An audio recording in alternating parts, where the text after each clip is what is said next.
राखी जी, कन्या पूजन आज के दिन का एक मेजर फैक्टर होता है, फोकस बना होता है।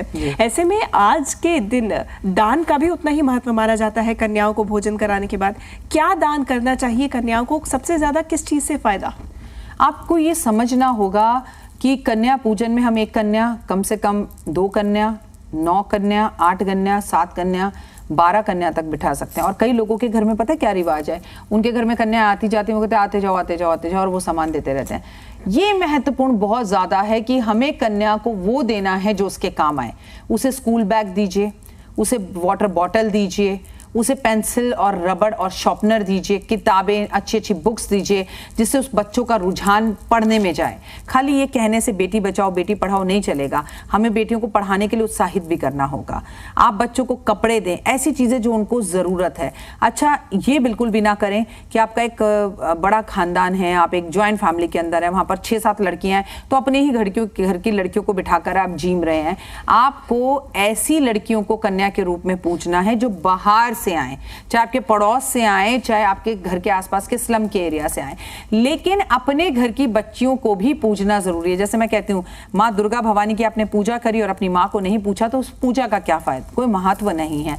तो आज के दिन अपनी कन्याओं का भी पूजन करें और वो सामान उनके लिए दें जो उनके लिए महत्वपूर्ण हो और उसकी उन्हें जरूरत हो। लेकिन आप कितना भी सामान दे दीजिए, अगर उसमें पैसे नहीं हैं तो आपकी पूजा अधूरी है। अगर कन्याओं को केले नहीं खिलाए तो आपकी पूजा अधूरी है। ये बात याद रखिए। फल देना, पानी देना, खाना देना, उसके बाद उन्हें एक अच्छा सा बैग देना जिसमें वो सामान लेके जाएं। आपने देखा होगा अक्सर कन्याएं जाती हैं तो कहीं छोले गिरे होते हैं, कहीं हलवा गिरा होता है, तो माँ के प्रसाद का अपमान ना हो, ये ध्यान भी आप ही को रखना है। बिल्कुल। इस दौरान पाँव धो के इन तमाम कन्याओं के आलता लगाने का कितना महत्व है? क्योंकि आलता भी कई जगह पे लगाया जाता है कन्याओं के पाँव धोने के बाद, इसका कितना महत्व, कितना जरूरी? आप क्या चाहते हैं आपके घर के अंदर रंगोली हो? आप क्या चाहते हैं आपके घर के अंदर खूबसूरती हो, दौलत हो, धन हो? माँ के पैर आलता के बिना कभी नहीं होते, ये बात याद रखिएगा। लेकिन क्योंकि ज़माना थोड़ा सा एडवांस है तो लोगों को लगता है ओहो इससे तो हमारा फर्श खराब हो रहा है, हमारी चद्दर खराब हो रही है। इतना मत सोचिए, वो भवानी बैठी है, वो सब कुछ देने वाली है। आलता का चाहे छोटा सा टीका लगाएं, पर बच्चियों को आलता लगाने का महत्व वैसा ही है जैसे माँ दुर्गा भवानी का कोई चित्र, कोई फोटो, कोई चीज़ देख लीजिए, माँ के पैर आलता के बिना कभी नहीं होते। ठीक है, तो आपको माँ का आलता लगाने का मतलब है साक्षात लक्ष्मी को अपने घर में लेके आना और स्थिर रूप से उसका वास करवाना।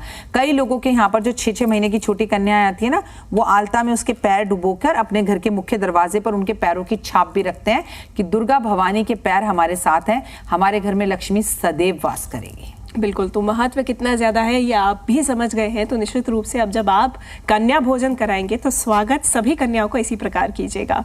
राखी जी, अब से कुछ देर पहले आप परिवार की बात कर रही थी कि किस तरीके से अपने परिवार की कन्याओं को तो पूजना है ही, लेकिन मुख्य तौर पे बाहर की कन्याओं को पूजना है।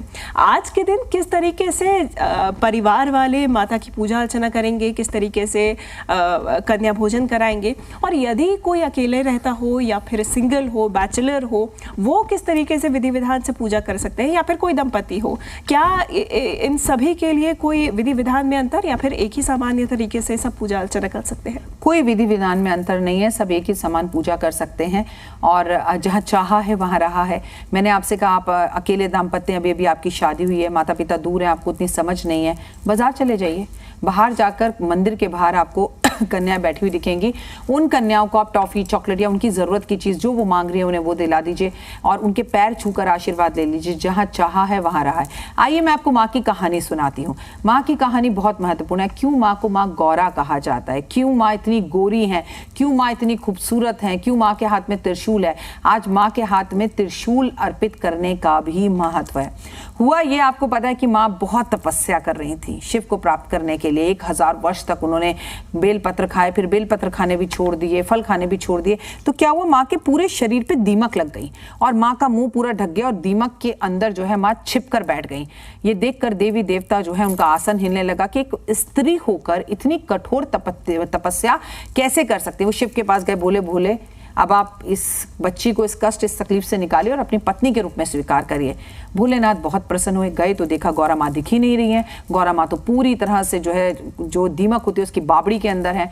शिव प्रसन्न हुए और शिव ने अपने हाथ से उन्हें आशीर्वाद देते हुए अपने सर से गंगा बहाई, और गंगा बहाई जैसे ही माँ के ऊपर, शरीर पर जैसे गंगा लगी, दीमक सारी हट गई और माँ का रंग एकदम दूध की तरह गंगा से नहाने की वजह से गोरा गोरा हो गया। इसीलिए शिव ने इन्हें माँ गौरा का नाम दिया और बोला आज से तुम पूरे जगत में माँ गौरी के नाम से विख्यात होगी। गंगा जल से नहाने की वजह से इनका नाम ये पड़ा और ये रूप, ये यश इन्हें मिला। तो अष्टमी का महत्व आप समझ रहे हैं।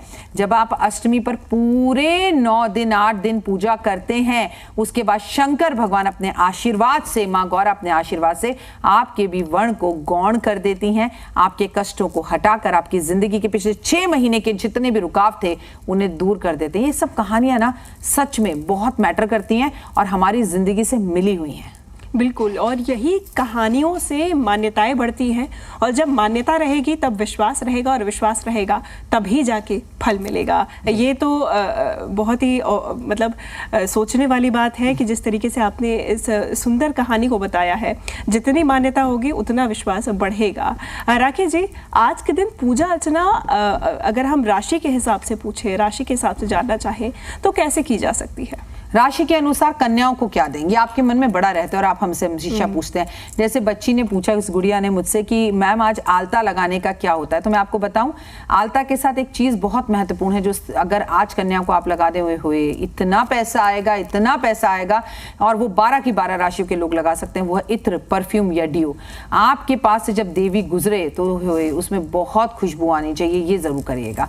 मेष राशि वालों की अगर बात की जाए तो मेष राशि वाले माँ को गुड़ का भोग लगाएं और बेहद ज्यादा जरूरी है आधा इलायची दें। कर्क राशि वाले दूध की एक थैली दें, और वहीं पे सिंह राशि की बात की जाए तो लाल दाल माँ को आज भेंट स्वरूप करना अच्छा रहेगा। कन्या राशि वाले माँ को पिस्ता दें, और वहीं तुला राशि वाले माँ को अखरोट दें। वृश्चिक राशि वालों की अगर बात की जाए तो दही का एक डब्बा या दही का एक पैकेट दें। धनु राशि हल्दी दें, और वहीं अगर हम बात करें मकर राशि की तो मकर राशि वाले सरसों के तेल की एक बोतल माँ को जरूर दें, और कुंभ राशि वाले सफेद तिल दें। और धनु राशि की वापस से एक बात करते हैं, माँ को बेसन के लड्डू आज दें। कोई भी, मैं ये नहीं कह रही सब कन्याओं को दो, किसी भी एक कन्या को दो, पर अपनी राशि अनुसार चीजें देना, उनके कलर के अनुसार चीजें देना आपको वरदान की तरह साबित हो सकती है और आपकी लाइफ खूबसूरत हो सकती है।